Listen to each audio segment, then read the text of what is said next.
नमस्कार, आपका अक्षता क्लासेस में स्वागत है।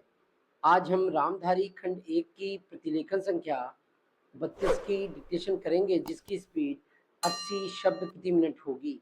आपकी डिक्टेशन अगले 5 सेकंड में शुरू होगी। 5, 4, 3, 2, 1 स्टार्ट।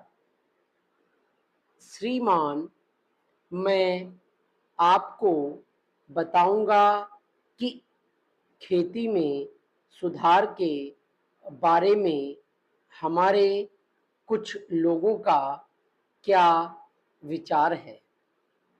हमने विभिन्न दृष्टिकोणों से अलग-अलग विचार किया है।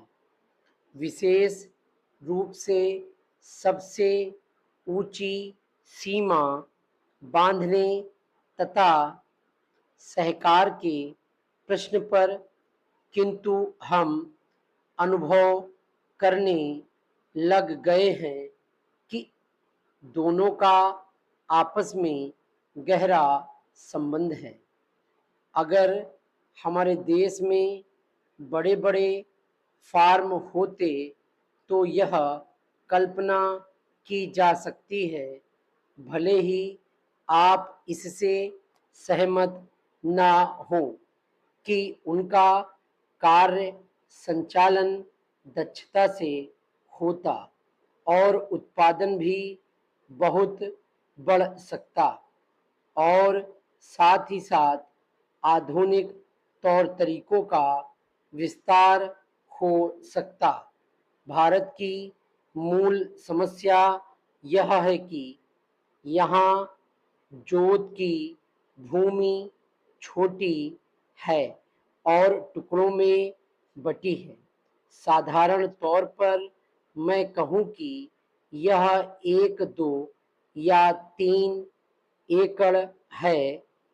इतनी छोटी जोत की भूमियों से हमारे किसान केवल अपना काम भर चला सकते हैं, लेकिन आधुनिक तौर तरीकों को अपनाने में बहुत कम प्रगति करेंगे। अब सबसे ऊंची सीमा बांध देने से ऐसा भी हो सकता है कि कुछ एक जो बड़े फार्म हैं उनमें काट छांट हो, जो कि प्रयोजन भी है। अगर आप चाहते हैं कि प्रगति हो और आधुनिक तौर तरीकों का प्रचलन हो, तब तो ये जो अनगिनत छोटे छोटे फार्म हैं, इनको सहकारी ढंग से चलाना है, जिससे कि वे आधुनिक उपायों का लाभ उठा सकें। सहकारी ढंग से कार्य करने से मेरा मतलब है विविध प्रकार से सहयोग देना। हम सोचते हैं कि पहला कदम सहकार होना चाहिए और ऋण के अलावा अन्य कई प्रकार से भी सहायता की जा सकती है, जैसे वस्तुओं को खरीदना और बेचना, बीज, खाद तथा इसी प्रकार की वस्तुओं को दिलाना दूसरा कदम है। धीरे धीरे बीच वाले आदमी को हटा देना। फिर दूसरी स्थिति आती है, जिसको मिलजुल कर खेती करना कहते हैं। यद्यपि उसमें भूमि पर अधिकार बना रहता है।